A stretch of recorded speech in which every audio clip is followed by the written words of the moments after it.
Eugène P., 18 ans en 1914, gazé sur le front, meurt d'épuisement en 1920. Les dernières 48 heures ont été terribles. Le 9 novembre à 10 heures du matin, on faisait une attaque terrible dans la plaine de la Veuvre. Nous y laissons les 3/4 de la compagnie. Il est impossible de nous replier sur nos lignes. Nous restons dans l'eau 36 heures sans pouvoir lever la tête. À 9 heures du matin le 11, on vient nous avertir qu'il fut signé tôt et que cela finit à 11 heures. 2 heures qui nous parurent durer des jours entiers.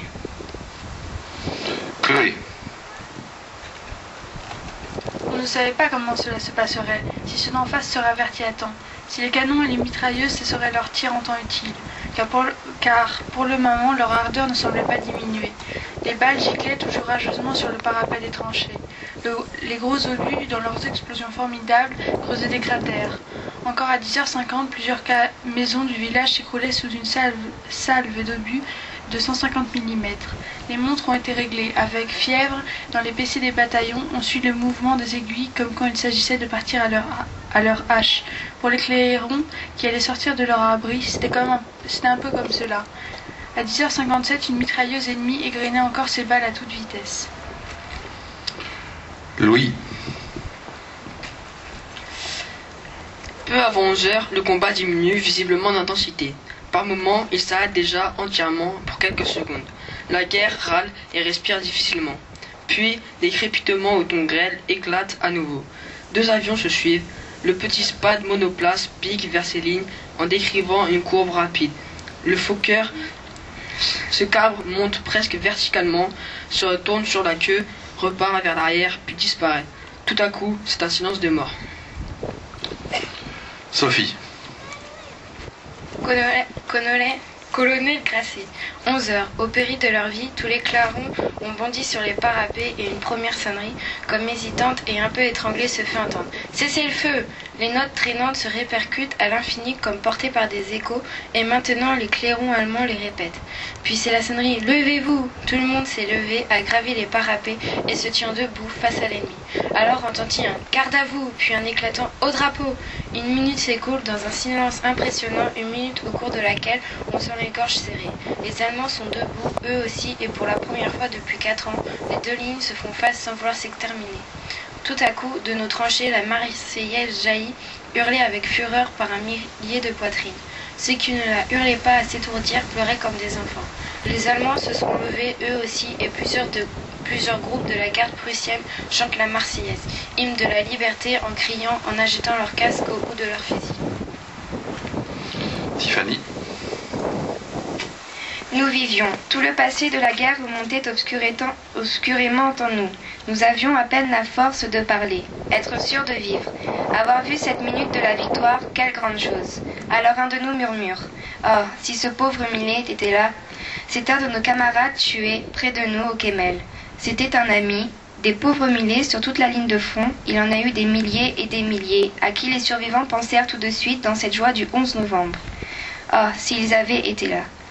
La joie de vivre, la pensée de nos morts, la grandeur de l'instant, voilà ce que fut pour nous, pour les milliers de poilus qui étaient au front, l'armistice. Et voilà pourquoi je n'entends plus la Marseillaise sans que son chant me reporte à cette nuit sans étoiles où la paix revint aux hommes.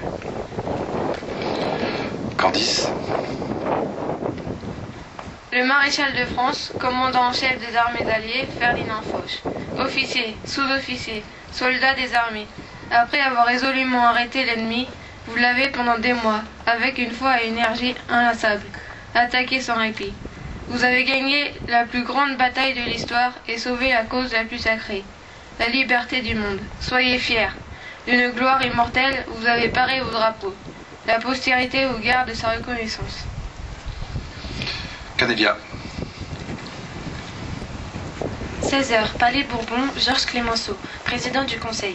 Messieurs, le feu a cessé ce matin sur tout le front à 11h. Au nom du peuple français, au nom du gouvernement de la République française, j'envoie le salut de la France, une et indivisible, à l'Alsace et à la Lorraine retrouvée. Et puis, l'honneur à nos grands morts qui nous ont fait cette victoire. Par eux, nous pouvons dire qu'avant tout, et puis armistice, la France a été libérée par la puissance des armes. Quant aux survivants, vers qui, dès ce jour, nous tendons la main et que nous accueillerons quand ils passeront sur nos boulevards en route vers l'Arc de Triomphe, qu'ils soient salués d'avance. Grâce à eux, la France, hier soldat de Dieu, aujourd'hui soldat de l'humanité, sera toujours le soldat de l'idéal. Et pour terminer, Mégane. 10 ans plus tard, Georges Clémenceau s'adressant aux soldats inconnus. Grandeurs et misères d'une victoire. Et maintenant, soldat de la France, que dis-tu? Que veux-tu?